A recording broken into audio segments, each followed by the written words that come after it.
इसी जी तरह से शेर अफजल मरवत भी बाज उनसे इख्तलाफात, उनकी तर्ज सियासत या आप गुफ्तगू में कुछ भी कर लें, लेकिन बाज जगहों पे उन्होंने बड़ा हार्ड स्टांस लिया है और वो बहुत मुश्किल होता है कि ऐसी जगहों पे आपका स्टांस लेना शेर अफजल मरवत का, तो इसीलिए शायद वो पार्टी में साइडलाइन होते जा रहे हैं। उनका मुस्तकबिल आप क्या देख रहे हैं? देखें, अभी मुराद सईद को ये ला रहे हैं, मुझे ये लगता है, आप मुझे आ जाइए बताइएगा कि मुराद क्या सईद, क्या बात आ मुराद जाएगी। सईद मुराद सईद को ला रहे हैं ना, अभी वो उसने ऐलान किया कल, और वो उसके वेलकम के लिए वहां पे सवात में, और फिर आज वो हाई कोर्ट भी आना था।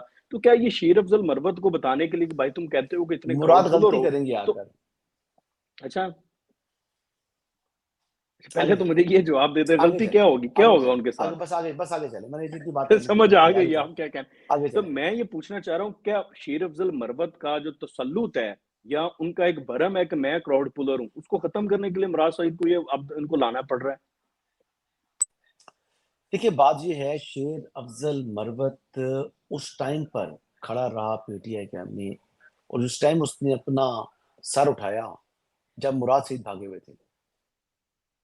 आप समझ रहे बात, बड़ा फर्क है। बिल्कुल आज ऐसे ही। पीटीआई के लिए पोजीशन मेरे ख्याल मुताबिक है तो वही, लेकिन दुनिया की नजर में पीटीआई की पोजीशन बदल चुकी है, क्योंकि वो केपी की गवर्नमेंट बना चुके हैं।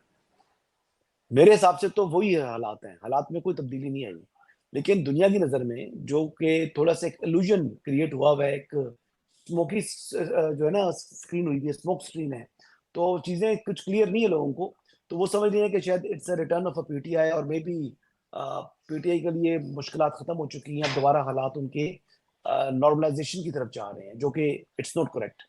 पीटीआई के हालात मजीद खराब होने होते जो वो होंगे, हो चुके हैं पहले भी, और मजीद भी होंगे आने आने वाले दिनों में। और किसी किस्म की कोई रिलैक्सेशन नहीं है। और जो ये समझ कर, जो हालात को बेहतर समझ कर वो समझ रहे हैं और वो आने जा रहे हैं, और उनको बड़ा पछतावा होगा। अच्छा, जहां तक बात है शेर अफजल मरवत की, तो शेर अफजल मरवत ने कभी परवाह नहीं की किसी की। मुझे याद है कि मैंने, किसका प्रोग्राम था, आदिल अब्बासी साहब का, आदिल अब्बासी साहब के शो में हम न्यूज के ऊपर हमने टॉक शो किया। टॉक शो करने के बाद कोई हमारी गपशप लगी, तो बल्कि उन्होंने स्केचेस के जूते पहने हुए थे, तो जूते पहने तो मुझे, मतलब स्केचेस के जूते ना, बड़े हम उसमें बड़े थका हुआ था मैं, बड़ा पता नहीं कहाँ से कोई बड़ा ही का गया। मैंने कहा आई विश कि मैंने भी स्केचेस के जूते पहने हो, बड़े जबरदस्त जूते हैं। तो कहते हैं वो शेर अब्दुल मरवत मुझे कहते हैं कि जी मैंने मेरे को पूछा, मैंने कहा, कहाँ से लिया आपने, तो कहते हैं यहीं से लिए मैंने, सफा गोल्ड मॉल से, पता नहीं कहाँ से बताया। तो मैंने कहा यार मैं बाहर से लेकर आया था, लेकिन मुझे भी, मैं कोल भी लेना चाह रहा हूँ स्केचेस से। तो जब आपने सपोजिटली उस तरह की हमारी बातचीत हुई, तो जब करने के बाद हमारी गपशप लगी, तो उसके बाद मुझे कहते हैं बाद में कि फोटो खिंचवाते हैं। और मैंने कहा शेर अफजल मरवत साहब, आपको अंदाजा है आप किसके साथ फोटो खिंचवाने की ख्वाहिश का इजहार कर रहे हैं? वो कह होना रहे क्या हैं आपके क्या साथ? अच्छा, मैंने कहा आपके साथ क्या होना है? उसने कहा मैं किसी की परवाह नहीं करता। और आप यकीन करें कि शेर अफजल मरवत ने ना सिर्फ वो फोटो खिंचवाई, बल्कि टिकटॉक बनाया, और उसके लोगों ने, साथ ही 4 वकील थे, टिकटॉक बनाया और अपलोड किया। तो मैं इस किस्म का रेट तो मैं करता हूँ शेर अब्दुल मरवत को, कि उसने कहा मैंने कभी परवाह नहीं की, तो जो कि उसकी कम से कम एक किसी हद तक दिलेरी का सबूत है। तो उन्होंने है पीटीआई ट्रोल्स की परवाह नहीं की। यहाँ पर बहुत बड़े बड़े फन्ने खान पीटीआई के अंदर बिगी बिली बन जाते हैं।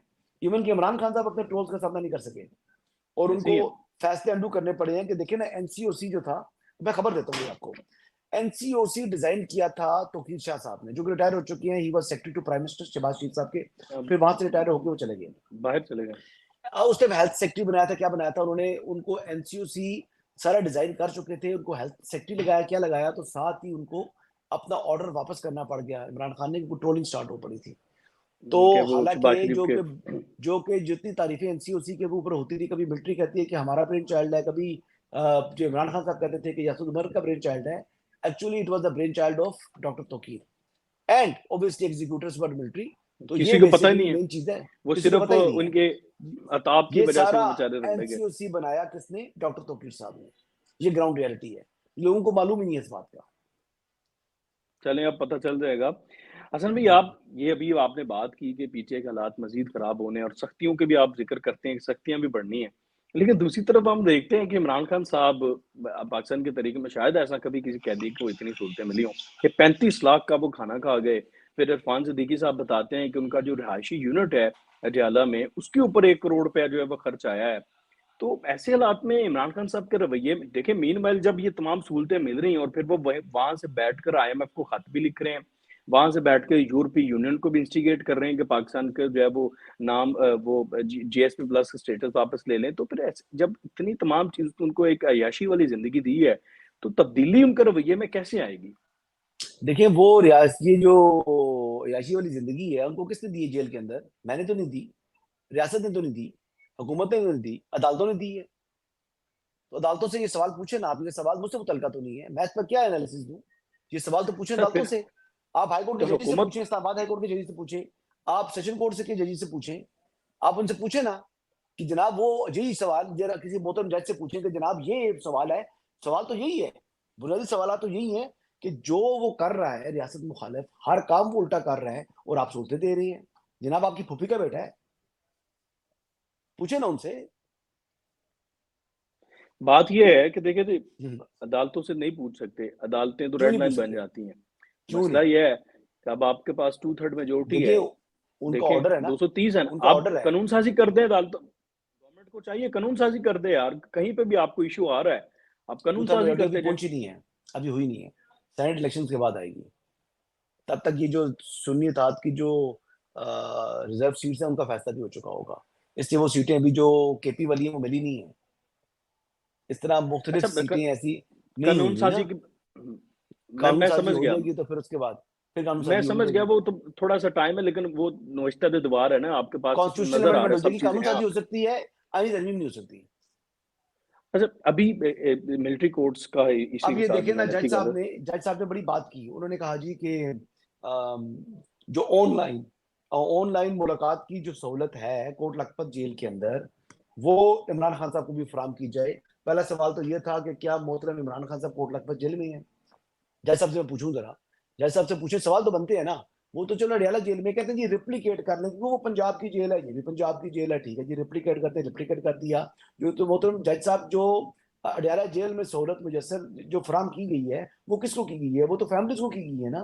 तो इमरान खान साहब की फैमिली उस वीडियो कॉल की सहूलत से इस्तेफादा हासिल कर ले, वो तो बरह रास्त जाके मुलाकात कर लेती है। कुछ सियासी मीटिंग्स के लिए तो किसी को इजाजत नहीं है।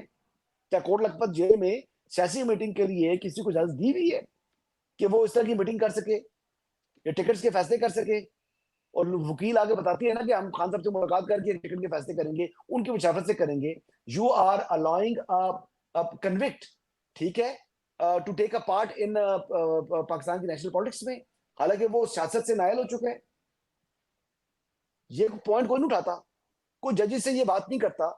मैं तो इन वकुला के ऊपर जो सरकारी वकुला है ताजुब है, भाई मुंह में जुबान नहीं है आपकी, क्यों नहीं बोलते?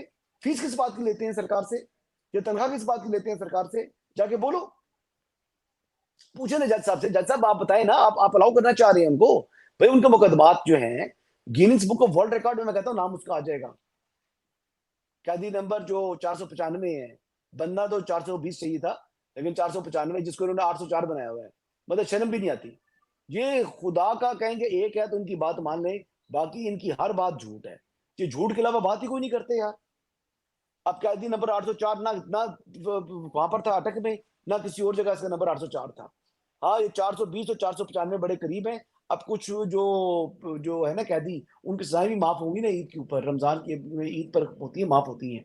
तो मेरे से नंबर कहीं 420 ना हो जाए, चेक कर लें। लेकिन सजाएं तो माफ नहीं हुई होंगी ना इनकी, तो नहीं नहीं, वो कुछ इनकी सजाएं। कैदियों की अडयाला जेल के अंदर बहुत से कैदियों की सजाएं माफ हुई हैं, होंगी। तो मैं ये कह रहा हूं कि काइंडली रीचेक पीटीआई वाले दोस्तों कि इमरान खान साहब का कैदी नंबर शफल ना हो 495 गया की वो जगह, नंबर। हाँ 495 की जगह 420 ना हो जाए। मुझे लगता है बनता तो 420 ही है। क्या ख्याल तो है? डिपेंड करता है जेलर पर। अच्छा सवाल एक और भी है इस पर, ये हमेशा रहा है ये 6 महीने बाद ना शायद ये अब आप इसकी तस्दीक करेंगे कि कितना कुर्सा है इमरान खान साहब की रिहाई में। अली मोहम्मद खान समेत कुछ 4-5 स्टॉलवर्ट हैं और वो संजीदा लोग हैं। वो ये दावा कर रहे हैं कि इमरान खान साहब ईद से पहले, और कुछ लोग तो बाकायदा डेट दे रहे हैं कि 25 रमजान से पहले रिहा हो जाएंगे। ऐसा कैसे हो जाए? मुबारक हो नहीं कहते हैं, मुबारक हो आपको। मिठाई मैं आपके घर भिजवा दूंगा इमरान खान साहब रिहा हो गए तो। वाह। जो जो अली मोहम्मद खान नहीं साहब है उनको अली मोहम्मद खान साहब मैं आपको मिठाई भिजवाऊंगा। अगर ईद पर इमरान खान साहब आए तो मैं वो हमारे यहाँ जमील स्वीट्स के वो बड़े बड़े टोकरे आते हैं, बड़े खूबसूरत बड़े फैंसी टोकरे आते हैं, वो टोकरा मैं अपने भाई के घर में मैं भिजवाऊंगा। रिहा हो इमरान खान, ना हुए तो फिर आप मुझे भिजवा दीजिएगा ईद की खुशी की टोकरी। अच्छा, तो कब होंगे वो? आपको कब भिजवाएं फिर? चले आपने तो, अब वो कब भिजवाएं आपको, कब होंगे? यार कोई रिलीज नहीं है इमरान खान के लिए, कोई रिहाई है हो ही नहीं सकती ना। वो यूट्यूब कम देखें बस, मैं उनको यही कहूंगा। ये यूट्यूब में जिससे पहले इमरान खान को मरवाया ना कि खान का बड़ा एकदम, खान ने एक और ये कर दिया, इमरान खान डट गया, ये हो गया वो हो गया, किया कुछ भी नहीं था, सिर्फ नैरेटिव बिल्डिंग की। कोई एक ईंट नहीं लगाई नैरेटिव बिल्डिंग की। इनके पास अभी भी जो इलेक्शन गुजरे हैं बेचने को कुछ भी नहीं था, जीरो प्रोग्रेस थी, बेचा सिर्फ बेचारगी, मजलूमियत। और ये 3 मुकदमात में जो फैसला इनके खिलाफ आया इसका बड़ा फायदा हुआ है। और मैं इस बात को एडमिट करता हूँ कि जो मैं समझ रहा था कि मैंने जो प्रोजेक्शन की थी इस हवाले से, नेशनल असेंबली की सीट्स के हवाले से, वो दुरुस्त साबित नहीं हुई। और बल्कि ना सिर्फ नेशनल असेंबली की, मुस्लिम लीग नून की सीटें कम हुई हैं, बल्कि मैं जो Peoples Party I was expecting कि they will take less seats, जब पीटीआई केपी में लेस सीटें लेगी, वो भी मेरी प्रोजेक्शन गलत साबित हुई है। मैं तो थर्ड, मतलब 3 हुकूमतें गुजारने के बाद चौथी मरतबा आई वाज नॉट एक्सपेक्टिंग कि पीटीआई, सॉरी, पीपल्स पार्टी इतनी कामयाबी समेटेगी सिंध के अंदर, जो समेट गई। सिंध में देखें उसने तो यानी इस हद तक फर्क नहीं, था उनको कि टफ एक, टाइम में किसी ने दिया, पीटीआई वहां थी नहीं, नून लीग वहां गई नहीं।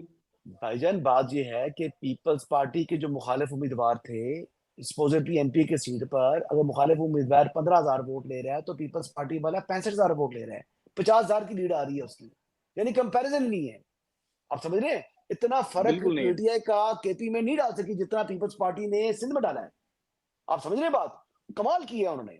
तो इसी तरीके से मुझे एक शौक लगा। इसी तरह जो दूसरी बात कर रहे हैं कि यहाँ पर पीटीआई ने भी मेरे हिसाब से ज्यादा वोट लिए हैं, इस तरह मुस्लिम लीग नवाज ने कम देखिए, वोट अगर लिए वहां हैं पे नून लीग पंजाब के जाती, अंदर। नून लीग कंटेस्ट करती, टफ टाइम देती, तो वो भी तो वोट तोड़ते ना उस बंदे जी का जी जिसकी जी लीड जी जी 50 की थी। वो 40 पे जी। आ जाती, 15 पे आ जाती, कुछ ना कुछ तो होता नहीं, ना। नून के अलावा भी और जमातें हैं, वो कुछ कर सकते थे, लेकिन बहरहाल चलें, ये इसी तरह ही है। असल में 9 मई के जो मुल्जमान है, आज सुप्रीम कोर्ट में मुकदमा भी लगा, 6 रुकनी बेंच ने दोबारा समाअत की। और उस पे आज जो मिलिट्री कोर्ट से उन्होंने मंगवा भी लिए हैं कि जो उन्होंने में फैसला महफूज किया है 103 लोगों का, उनमें से जो लोग बरी होते हैं उसकी उन्होंने मंगवाई है, फहरिस्त मंगवाई है। 25 को दोबारा समाअत है। तो इसमें अब कितना इंतजार करना पड़ेगा, कब तक ये फैसला आ जाएगा सुप्रीम कोर्ट का? पहले बहुत ताखीर हो चुकी है, और शायद यही देखिए वजह है फैसला कि कर दें तो घोंसले ठीक पड़ते है। हैं।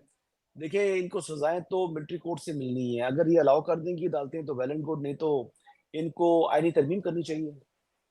फिर इनको जो आप वो तो बात कर रहे थे ना खैर कॉन्स्टिट्यूशन आसिफ अमेंडमेंट की, साहब ने कहा है कि हम आईनी तरमीम कर देंगे अगर अदालतें ना मानी तो। हाँ तो करनी चाहिए इनको। फिर ठीक है, इस तरह तो इस तरह ही सही। अगर जजेस डरते हैं, देखिए ना पहले भी तो इन्होंने मिलिट्री कोर्ट्स क्यों बनाए थे? जब दहशतगर्दी हो रही थी, जब उनके खिलाफ ऑपरेशन था, कि दहशतगर्दों के खिलाफ फैसले नहीं देते थी हमारी कोर्ट्स।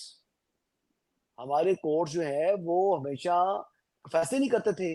फिर वो सिक्योरिटी देना, ये करना वो करना, वो बड़े जनाब घबरा जाते हैं जजेस। तो देखिए बात बड़ी सिंपल है।